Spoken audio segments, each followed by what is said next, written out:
जय माता दी दोस्तों, कैसे हैं आप सभी। आशा करता हूं दोस्तों आप सभी अच्छे होंगे, स्वस्थ होंगे। आज मैं आपको ये बताऊंगा कि जो सहस्त्र नाम होते हैं, यानी कि भगवान के 1008 नाम होते हैं, उन नामों का जप करने से, उन नामों का पाठ करने से आपको क्या क्या प्राप्त होता है, आपके साथ में क्या क्या घटनाएं घटित होती हैं, आपके शरीर पे, आपके मन पे क्या प्रभाव पड़ता है और आपके परिवार को क्या फ़ायदा होता है। विष्णु सहस्त्र नाम का नाम आपने सुना होगा, शिव सहस्त्र नाम का नाम आपने सुना होगा, देवी सहस्त्र नाम का नाम आपने सुना होगा।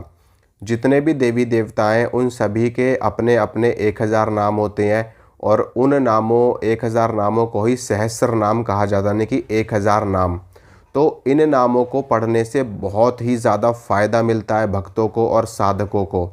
सबसे ज़्यादा प्रचलित जो आपने देखा होगा, विष्णु सहस्त्र नाम का पाठ बहुत ज़्यादा किया जाता है और विष्णु जी की पूजा में इस पाठ को जोड़ने से ये भी कहा जाता है कि अगर आप इसका पाठ करते हो तो जो नवग्रह हैं हमारे, यानी कि 9 ग्रह हैं, अगर वो खराब फल दे रहे होते हैं तो वो भी अच्छी स्थिति में आ जाते हैं और शुभ फल प्रदान करने लगते हैं।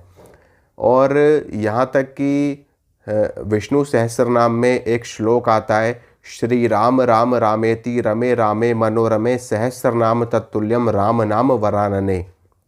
इसका मतलब ये है कि अगर आप प्रभु श्री राम का नाम जप करते हो तो विष्णु जी के 1000 नामों का फल मिल जाता है। यानी कि अगर आप विष्णु सहस्त्र नाम का पाठ नहीं कर सकते, अगर आपके पास समय नहीं है, तो सिर्फ़ और सिर्फ राम नाम लेने मात्र से सहस्त्र नाम का लाभ मिल जाता है, सहस्त्र नाम पढ़ने का फल मिल जाता है, सहस्त्र नाम पढ़ने का पुण्य हमको मिल जाता है।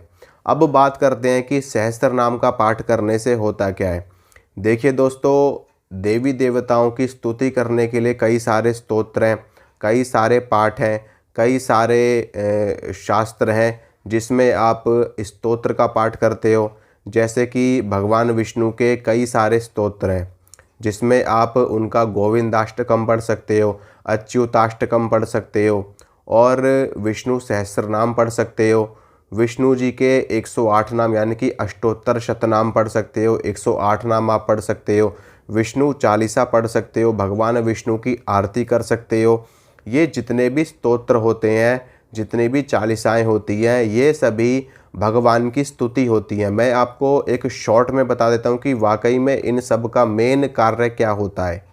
देखिए होता क्या है कि जो भी स्तोत्र हैं, जो भी चालीसाएँ हैं, जो भी पाठ हैं, इन सभी के द्वारा भगवान की स्तुति करी जाती है, भगवान की प्रार्थना करी जाती है।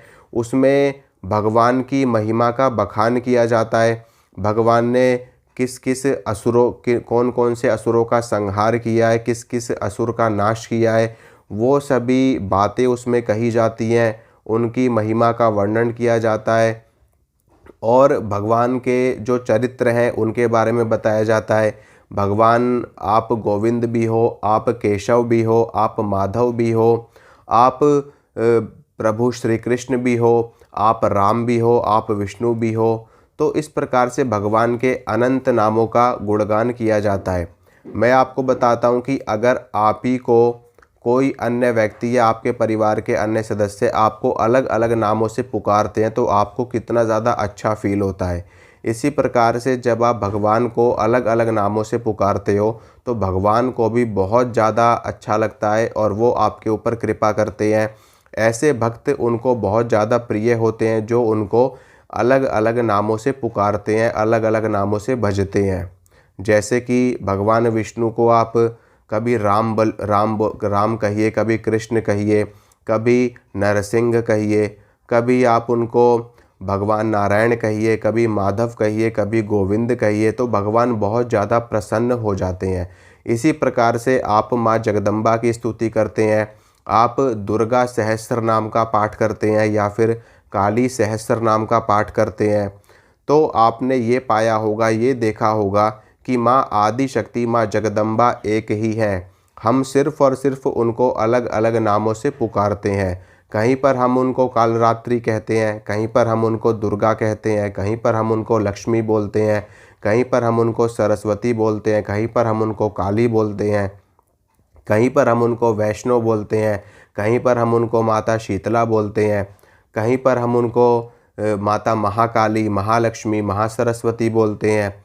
देवी के अनंत नाम हैं, अनंत उनके चरित्र हैं और इन नामों के द्वारा हम भगवती जगदम्बा की स्तुति करते हैं।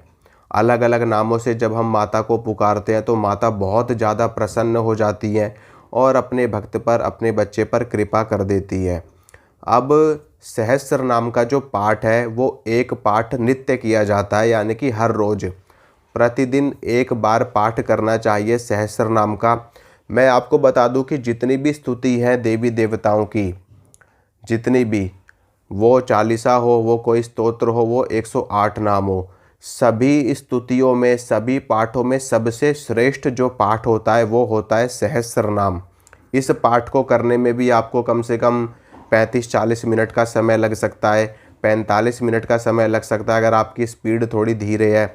और जो थोड़ा सा सही पढ़ते हैं, तेज पढ़ते हैं, संस्कृत का उच्चारण करना जानते हैं, वो लोग 30 मिनट में, 25 मिनट में भी पढ़ लेते हैं।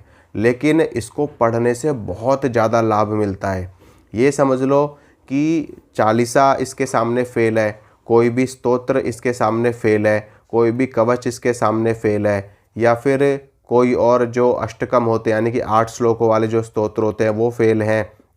सबसे श्रेष्ठ जो सभी स्तोत्रों में माना जाता है वो सहस्र नाम को माना जाता है, क्योंकि यहाँ पर भगवान की, माँ जगदम्बा की 1000 नामों के द्वारा स्तुति करी जाती है, यानी कि उनको 1000 अलग अलग नामों से पुकारा जाता है। तो आप खुद सोचिए कि कितने ज़्यादा वो प्रसन्न होते हैं इससे।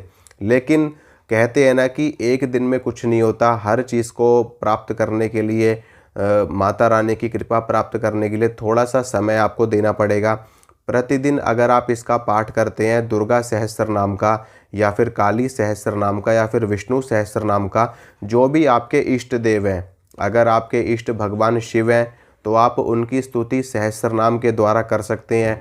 विष्णु जी आपके इष्ट हैं तो विष्णु सहस्त्र नाम का पाठ करिए। माँ दुर्गा आपकी इष्ट हैं तो दुर्गा सहस्त्र नाम का पाठ करिए। काली माता आपकी इष्ट हैं तो काली सहस्त्र नाम का पाठ करिए। तो इस प्रकार से आप सहस्र नाम का पाठ करके देवी देवताओं की फुल कृपा प्राप्त कर सकते हैं। फुल, इतनी ज़्यादा कृपा आपको मिल जाएगी कि आपकी कुंडली में जितने भी खराब ग्रह हैं वो सभी अच्छे रास्ते पे आ जाएंगे, वो सभी आपको अच्छा फल देने लगेंगे, शुभ फल देने लगेंगे। कोई तंत्र बाधाएँ आपके ऊपर किया कराए वो तंत्र बाधा कट जाएगी, आपकी किया कराए ख़त्म हो जाएगा। भूत प्रेत आपके शरीर में बैठे हुए हैं तो वो भूत प्रेत आपके शरीर से निकल जाएंगे और आपका शरीर शुद्ध और पवित्र हो जाएगा। इसके अलावा अगर आपकी कोई विशेष मनोकामना है तो आप संकल्प लेकर के माँ जगदम्बा के समक्ष उस संकल्प को अर्पित करके, उनसे अरदास लगा के, उनसे प्रार्थना करके अगर आप दुर्गा सहस्त्र नाम का पाठ करते हैं 41 दिनों तक तो आपकी वो मनोकामना पूरी होती है। इसी प्रकार से देवी लक्ष्मी का सहस्त्र नाम अगर आप पढ़ते हैं तो आपके जीवन में इतना धन आएगा, इतनी सुख समृद्धि आएगी कि आप खुद ब खुद भी हैरान हो जाओगे कि हमने ऐसा क्या पढ़ दिया कि इतनी कृपा हमारे ऊपर हो रही है। तो माता लक्ष्मी का सहस्त्र नाम पढ़ करके भी आप लाभ ले सकते हैं। धन की कमी है, आर्थिक स्थिति खराब है तो आप इसको पढ़िए, इससे आपको पूरी कृपा प्राप्त होगी। तो इसी के साथ मैं इजाज़त चाहूँगा। आशा करता हूँ जो जानकारी मैंने आपको दी आपको अच्छी लगी होगी, पसंद आई होगी। अगर इस चैनल पे आप नए हो, पहली बार देख रहे हो तो चैनल को सब्सक्राइब ज़रूर करना, वीडियो को लाइक करना, वीडियो को शेयर करना, और जो भी आपका अनुभव है, जो भी आपकी बात है मन की, वो कमेंट में ज़रूर बताना। ठीक है, मिलूँगा आप सभी से अगली वीडियो में। जय माता रानी की।